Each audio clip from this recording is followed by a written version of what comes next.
Hindi natitinag ang tiwala at pagmamahal ng mga taga Nueva Ecija kay dating Pangulong Rodrigo Duterte sa nagdaang karawan nito ng dating Pangulo. Hiling din ng mga ito na makauwi na sa bansa ang dating Pangulo. Si Agnes Salada magpapalita. I love my country, love people.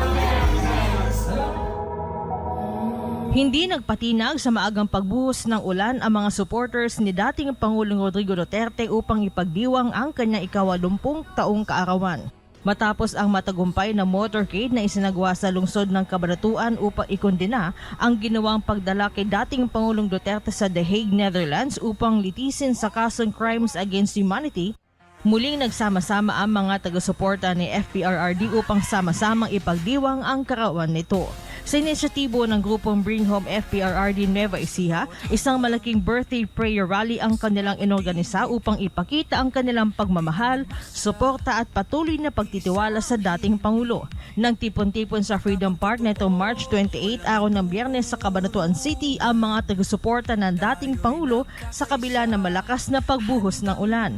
Mga taga-suporta mula sa iba't ibang lugar sa lalawigan, maging ang mga Solid Duterte supporters mula sa Baler, Aurora. Nagpaabot naman ng kanilang birthday message ang senatorial candidate ng PDP Laban. Inabangan din ng lahat ang video greetings ni Vice President Sara Duterte para sa kanyang ama. Ngayon po na nangyayari sa kanya to, alam ko po na marami pong nalulungkot, pero napakatibay po ng kanyang loob. Inabahagi niya po sa amin na kapag nakakausap niya si PRRD, ang tanging nasasabi daw ni Tatay Digong ay, ang lahat ng ito ay may dahilan. Yun po, kahit po nandun na siya sa Hague, yun pa rin daw po sinasabi. So, ang wish ko lang po, sana po sa tamang panahon, malaman natin ano kaya yung dahilan, bakit nangyayari ito.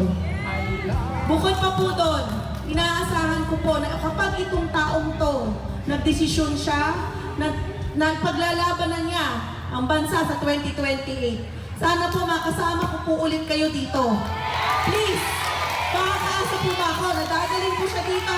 Papakilala ko kayo kasi kayo po yung mga tao na nakasama namin nung siya po'y nasa ilalim. Di po ba? Napakaganda na tayo-tayo din kapag siya bumalik na sa taas. Ganap na eksaktong alas 8 ng gabi nang sama-samang kantahan ng birthday song ang dating Pangulong Duterte kasabay ng pag-ihip ng kandila sa kanyang birthday cakes. Tama po, korupsyon. Yan.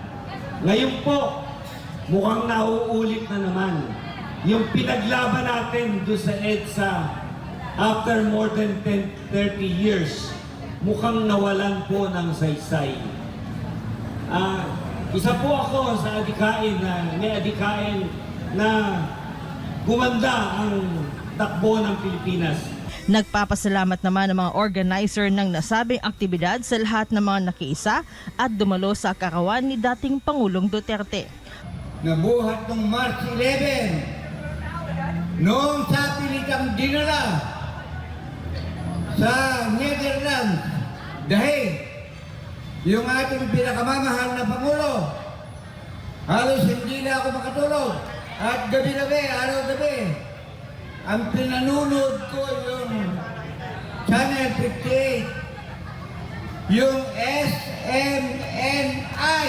Palakpakan natin ang SMNI. Sapagat yan, SMNI, yan lamang ang nagbo-broadcast ngayon ng tamang news. Pag nanood kayo sa ibang istasyon, puro fake news. Para sa Diyos sa Pilipinas kung mahal, Agnes Salada, SMNI Central Luzon.